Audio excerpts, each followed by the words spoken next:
اعوذ باللہ من الشیطان الرجیم بسم اللہ الرحمن الرحیم اللہم صلی علی محمد وعلی آل محمد کما صلیت علی ابراہیم وعلی آل ابراہیم انک حمید مجید اللہم بارک علی محمد وعلی آل محمد کما بارکت علی ابراہیم وعلی آل ابراہیم انک حمید مجید۔ سورہ نساء کی آیت نمبر 106 سے آج ہم سٹارٹ کریں گے۔ سورہ نساء کی آیت نمبر 6 کیا ہے کہ اور اللہ سے استغفار کریں، یقیناً اللہ تعالیٰ بخشنے والا بہت رحم کرنے والا ہے۔ یعنی اب اس سے پہلے جو ہم نے آیت پڑھی تھی 105، اس میں جو منافق کی ریلیٹڈ ہم نے پڑھا تھا، جس نے آٹا چوری کیا اور اس سے وہ پکڑا گیا، تو اس کے ہیں کہ یعنی آپ اس منافق کے حق میں آپ کی طبیعت میں جو نرمی پیدا ہو گئی تو اس پر اللہ کی طرف سے اللہ سے استغفار کیجیے اور مغفرت طلب کیجیے، یقیناً اللہ تعالیٰ بخشنے والا اور رحم فرمانے والا ہے۔ آیت نمبر 107 کیا ہے کہ جو لوگ اپنے نفس سے خیانت کرتے ہیں تم ان کی حمایت نہ کرو،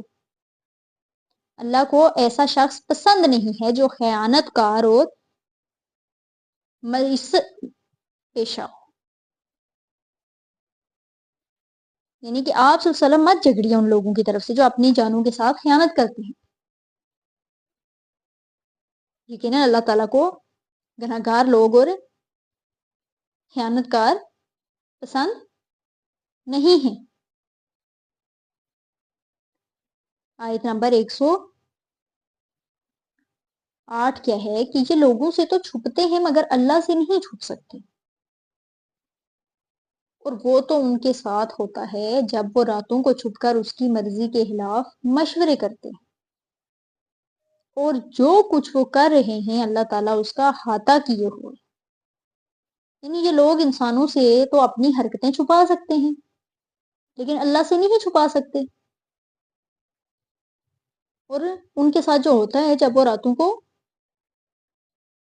چھپ کر اس کی مرضی کے خلاف مشورے کرتے ہیں، اللہ کو تو سب کچھ معلوم ہے، اللہ تو سب جانتا ہے، اللہ کو تو معلوم ہے جو کچھ وہ کرتے ہیں۔ یہ منافقین کے بارے میں فرمایا جا رہا ہے کہ جب مسلمانوں اور رسول صلی اللہ علیہ وسلم کے خلاف چوری چھپے سازشیں کر رہے ہوتے ہیں تو اللہ تعالیٰ تو ان کے ساتھ موجود ہوتا ہے۔ اگر اللہ پر ان کا ایمان ہو اور انہیں معلوم ہو کہ اللہ ہماری باتیں سن رہا ہے، یہ مسلمانوں سے ڈرتے ہیں اور ان سے اپنی باتوں کو خفیہ رکھتے ہیں، مگر انہیں کو یہ خیال نہیں آتا کہ اللہ تعالیٰ تو ہر وقت ان کے ساتھ موجود ہے، اس سے تو کچھ نہیں چھپ سکتا، یعنی اس کی پکڑ سے یہ کہیں باہر نہیں نکل سکتے۔ آیت نمبر 109 کیا ہے؟ یہ تم لوگ ہو جنہوں نے دنیا کی زندگی میں ان مجرموں کی طرف سے جھگڑا کر لیا، مگر قیامت کے دن اللہ سے ان کے بارے میں کون جھگڑا کرے گا یا کون ہوگا جو ان کا وکیل بن سکے گا؟ یہ خطاب اس منافق چور کے قبیلے کے لوگوں سے کہ اے لوگو تم نے دنیا کی زندگی میں تو مجرموں کی طرف سے خوب وکالت کر لیے، یہاں تک کہ اللہ کے رسول کو بھی قائل کرنے کی حد تک پہنچ کے، مگر یہاں تم انہیں چھڑا بھی لیتے، یعنی یہاں تم رسول اللہ صلی اللہ علیہ وسلم کو قائل کر بھی لیتے، قیامت کے دن انہیں اللہ کی پکڑ سے کون چھڑاتا؟ تو کیا ہے کہ انہیں معلوم ہونا چاہیے کہ یہاں دنیا میں تو وہ جھوٹ بول کر بچ سکتے ہیں لیکن آخرت میں اللہ تعالیٰ کے عذاب سے نہیں بچ سکتے۔ یعنی گویا انہیں یہ اللہ تعالیٰ نے تنبیہ فرما دی ہے کہ اگر کچھ لوگ اس دنیا میں جھوٹ، فریب اور غلط فیصلے کے ذریعے کوئی فائدہ حاصل کر لیتے ہیں تو انہیں یہ بات یاد رکھنی چاہیے کہ ایک دن اس کی عدالت میں پیش ہونا، جہاں جھوٹ اور غلط کہنے سے کام نہیں چلے گا، وہاں ان کے حق میں اللہ سے کون جھگڑے گا؟ آیت نمبر 110 کیا ہے؟ اور جو کوئی بری حرکت کرے یا اپنی جان پر کوئی ظلم کر بیٹھے اور پھر اللہ سے استغفار کرے تو اللہ کو پائے گا بخشنے والا بہت رحم کرنے والا۔ اب اس سلسلے میں تو سیدھی سی یہی روش کہ غلطی ہو گئی، خطا ہو گئی تو اس کا اعتراف کر لو، اس جرم کی جو دنیا میں سزا ہے وہ بھگت لو، اللہ سے استغفار کرو، کیونکہ دنیا کی سزا تو آخرت کی سزا کے مقابلے میں کچھ بھی نہیں ہے، اس لیے ہے کہ دنیا میں ہی استغفار کر لو، دنیا میں ہی اللہ سے معافی طلب کر لو، آخرت کی سزا سے چھٹکارا مل جائے گا۔ آیت نمبر 111 کیا ہے؟ اور جو کوئی بھی گناہ کماتا ہے تو اس کا وبال اپنی ہی جان پر لیتا ہے، اور اللہ علیم اور حکیم ہے۔ یعنی جو بھی گناہ کرتا ہے تو اس کا وبال جو ہے اس کی اپنی ہی جان پر، اس کے حصے کا گناہ کسی دوسرے پہ نہیں ڈالا جائے گا، یا اس کے حصے کے جو گناہ کی سزا ہے کسی دوسرے کو نہیں دی جائے گی۔ اللہ سب کچھ جانتا ہے اور حکمت والا ہے۔ آیت نمبر 112 کیا ہے؟ اور جو کوئی غلطی یا گناہ کا ارتکاب کرتا ہے پھر اس کا الزام کسی بے گناہ پر لگا دیتا ہے تو اس نے اپنے سر ایک بہت بڑا بہتان اور بہت سری گناہ کا بوجھ لے لیا۔ یعنی کسی نے کوئی گناہ کیا، غلطی کی، کوئی جرم کیا، اور اس کا تمہ جو ہے اس کا الزام کسی بے قصور شخص پر لگا دی، تو اس نے گیا بہت بڑے بہتان اور کھلم کھلا گناہ کا جو بار ہے وہ سمیٹ لیا۔ اب یہی ہے کہ اس معاملے میں یہودی تو بے قصور تھا، لیکن لوگوں نے اس کو سزا دلوانے پہ آگے۔ بہرحال کیا ہے کہ کسی گناہ پر اس طرح کا بہتان لگانا بے گناہ پر اللہ کے نزدیک بہت سنجیدہ معاملہ ہے۔ آیت نمبر 113 کیا ہے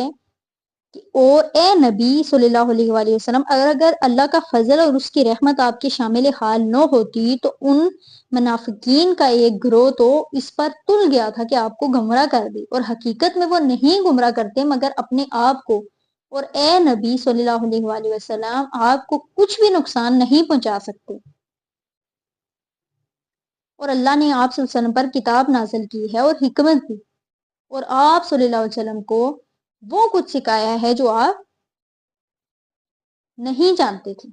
یقیناً اللہ کا فضل ہے آپ صلی اللہ علیہ وسلم پر بہت بڑا۔ اب اسی سلسلے میں اس یہودی اور منافقین کا جو مقدمہ تھا اس کے بارے میں مزید جو ہے خطاب ہو رہا ہے کہ کیا ہے کہ وہ لوگ تو اس بات پہ پکے ٹل گئے تھے، کمر بستہ ہو گئے تھے کہ آپ کو غلط فہمی میں مبتلا کر کے آپ صلی اللہ علیہ وسلم سے غلط فیصلہ کروا لیں، اور ان کا منصوبہ تھا کہ عدالت محمدی سے ظلم پر مبنی فیصلہ صادر ہو جائے، گناہگار چھوٹ جائے، جو اصل مجرم نہیں تھا، بالکل بے گناہ تھا، اس کو پکڑ لیا جائے۔ لیکن کیا ہے کہ حقیقت میں وہ گمراہ نہیں تھے، اور نہ رسول صلی اللہ علیہ وسلم کو گمراہ کر سکتے تھے، نہ وہ آپ صلی اللہ علیہ وسلم کو کچھ نقصان پہنچا سکتے تھے، کیونکہ اللہ سبحانہ وتعالیٰ فرماتا ہے کہ ہم ایسے مواقع پر بر وقت آپ صلی اللہ علیہ وسلم کو اطلاع کرتے رہیں گے،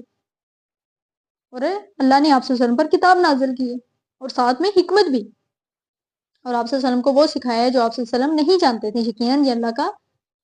بہت بڑا فضل ہے آپ صلی اللہ علیہ وآلہ وسلم پر۔ آیت نمبر 113 سورہ النساء کی ہم نے پڑھی ہے۔ آج کے لیے اتنا ہی لیسن کافی ہے۔ وما علینا الا البلاغ المبین۔